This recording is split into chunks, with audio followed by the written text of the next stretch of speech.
তৃণমূলের বিজয় মিছিল থেকে বোমাবাজি, প্রাণ যায় নাবালিকার। বিচার পেতে কালীগঞ্জ থেকে কলকাতায় নিহত তামান্নার মা এবং বাবা। তৃণমূল সুপ্রিমোর বিরুদ্ধে সন্তান হারা মায়ের সুর সপ্তমে।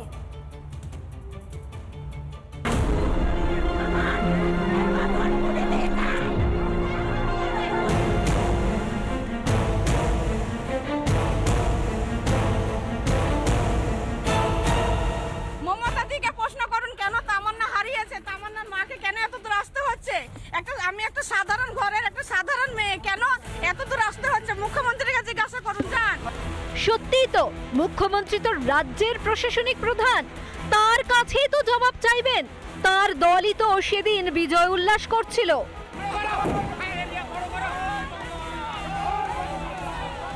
কোল খালি হয়েছে সাবিনার।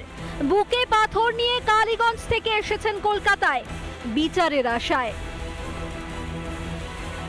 23শে জুন কালীগঞ্জে উপনির্বাচনে জিতে তৃণমূলের উচ্ছ্বাস, বোমাবাজি, তাতেই প্রাণ যায় নাবালিকা তামান্নার। সন্তানকে হারিয়ে একদিকে হাহাকার, অন্যদিকে ক্রমাগত জুটছে হুমকি। 15 জন বাইরে ঘুরে ঘুরে বেড়াচ্ছে আর হুমকি দিয়ে যাচ্ছে, কন্টিনিউ হুমকি দিচ্ছে।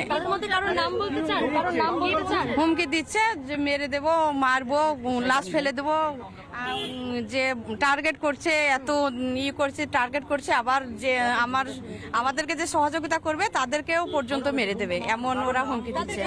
আমরা বিচার চাই, আমরা একটাই চাই বিচার। আমরা এই বিচার, তার জন্য আমরা আইনজীবীর কাছে এসেছি, এবার বাকিটা আইনজীবী বলবে।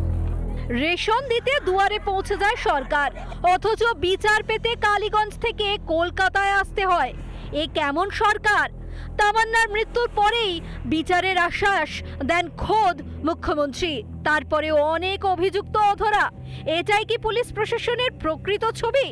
প্রশ্ন তুলছেন তামান্নার মা সাবিনা। মমতাদিকে প্রশ্ন করুন কেন তামান্না হারিয়েছে, তামান্নার মাকে কেন এত দূর আসতে হচ্ছে? আমি একটা সাধারণ ঘরের একটা সাধারণ মেয়ে, কেন এত দূর আসতে হচ্ছে? মুখ্যমন্ত্রীর কাছে জিজ্ঞাসা করুন যান।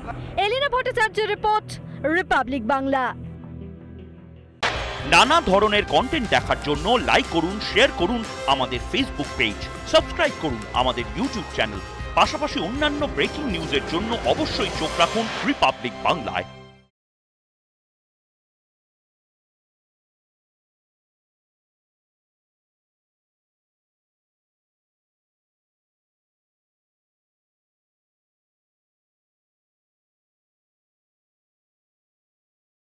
নানা ধরনের কন্টেন্ট দেখার জন্য লাইক করুন, শেয়ার করুন আমাদের ফেসবুক পেজ, সাবস্ক্রাইব করুন আমাদের ইউটিউব